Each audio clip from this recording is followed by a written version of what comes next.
পাককে বিরোধী করেছে, আমার নবী পাকের খতমে নবুয়তের শানকে বিরোধ করতে চেয়েছে। এই যুবকেরা, তরুণেরা, বাবেরা মুসাইলামাতুল কাযযাবের কাছে আবু বকর সিদ্দিক চলে গেল।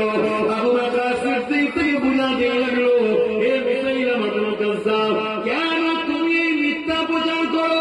আল্লাহর কোরআন যেখানে বলে দিয়েছে ওয়ালাকিন রাসূলুল্লাহ ওয়া খাতামান নবী, আমার নবী পাক হলো শেষ নবী, সেখানে কেন তুমি মিথ্যা দাবি করতে এনেছো?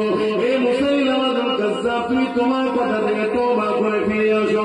মুসাইলামাতুল কাযযাব আবু বকর সিদ্দিকের কথা শুনতে চাইছে না, কেননা মুসাইলামাতুল কাযযাব দেখতে লেগেছে আমার দিকে 90,000 সৈন্য রয়েছে, আমার দিকে ইসলামের দুশমন বড় বড় রাষ্ট্রগুলো রয়েছে, আর আবু বকরের দিকে মাত্র 10,000 রয়েছে।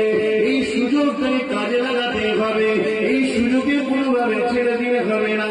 এই 10,000 সাহাবী সহ আবু বকর সিদ্দিককে কতল করে দিতে হবে, এই চিন্তা মুসাইলামাতুল কাযযাবের মধ্যে চলে এলো। অথচ আবু বকর সিদ্দিক তাকে বোঝাচ্ছে, দেখো তুমি এই কথাকে পরিবর্তন করে নাও, কেননা তুমি কোরআন এখানে ঘোষণা করে দিয়েছে ওয়ালাকিন রাসূলুল্লাহ ওয়া খাতামান নবী, এই জায়গায় তুমি কথাকে বলতেছ।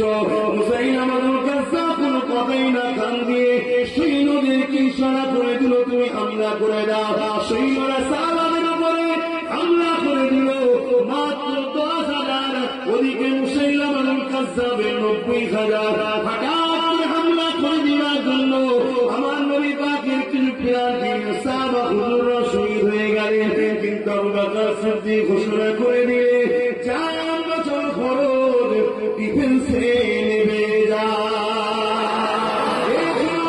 যখনই ইসলামের পক্ষে সাহাবা হুজুররা যখনই 90,000-এর মোকাবেলায় মাত্র কিছু সাহাবা এখন ডিফেন্সে নেমে গেল, আমার আল্লাহ পাকের দয়ায় সাহাবা হুজুরকে সংখ্যা কম হতে পারে, এই ডিফেন্সকারীদেরকে আল্লাহ কামিয়াবি দিয়ে দিলেন।